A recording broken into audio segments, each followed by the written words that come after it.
ঝিনাইদহের কালীগঞ্জে ধর্ষণের পর ৫ বছরের শিশু তাবাসসুম হত্যার ঘটনায় প্রধান অভিযুক্ত আবু তাহেরকে গ্রেপ্তার করেছে পুলিশ।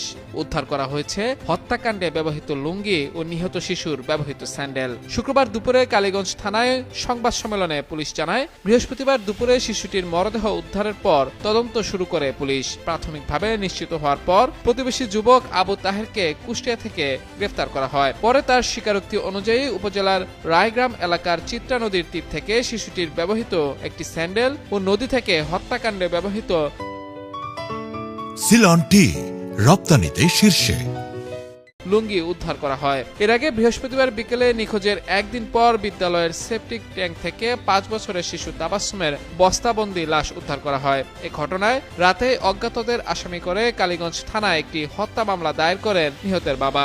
ঝিনাইদহের অতিরিক্ত পুলিশ সুপার মাহফুজ আফজাল জানান, প্রাথমিক জিজ্ঞাসাবাদে গ্রেফতারকৃত তাহের হত্যার কথা স্বীকার করেছে। 3টা বাড়ি কিন্তু ফাঁকা, ওই 3টা বাড়িতে কোনো লোকজন থাকে না, পরিত্যক্ত। তো তার নিজের যে পরিত্যক্ত বাড়িটা, এই বাড়িটাতে সে মাঝে মাঝে হচ্ছে সিগারেটের প্যাকেটটা রাখে, 12 বাজার এলাকাতে সে সিগারেট সাপ্লাই দেয়, আবার এটা তালা মেরে চলে আসে, এখানে কিন্তু কেউ থাকে না। তো ওই দিন দুপুরে তো এটা বলে রাখা ভালো, আমাদের কাছে মনে হয়েছে ঘটনাটা আসলে পরিকল্পিত ঘটনা। কারণ ওই তাবাসসুম যে মেয়েটা, সেই মেয়েটার বাড়িটা যেহেতু এখানেই, সে ওইখানেই খেলাধুলা করে সবসময়। এই তাবাসসুমকে সে আগেও দেখেছে।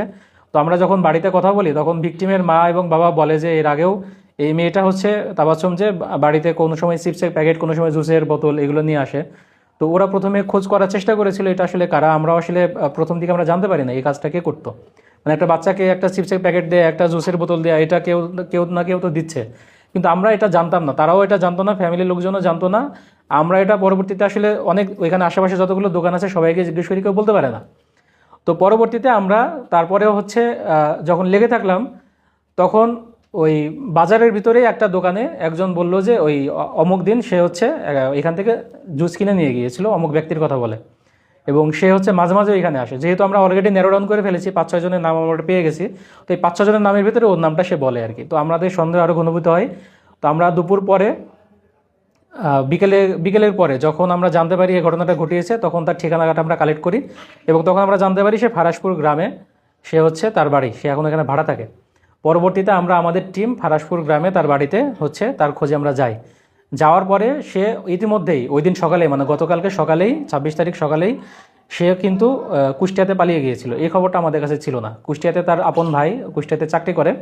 তো আমরা তার বাড়িতে জানার পরে আমরা জানতে পারলাম যে কুষ্টিয়াতে সে অলরেডি পলাতক হয়ে গেছে। তো সাথে সাথে আমরা জানার পরে আমরা কুষ্টিয়াতে আছে জেনে, যদিও আমরা শিওর ছিলাম তার ভাইয়ের বাসায় আছে কিনা, তো আমরা এটা জেনে আমাদের টিম হচ্ছে কুষ্টিয়াতে রওনা দেয়।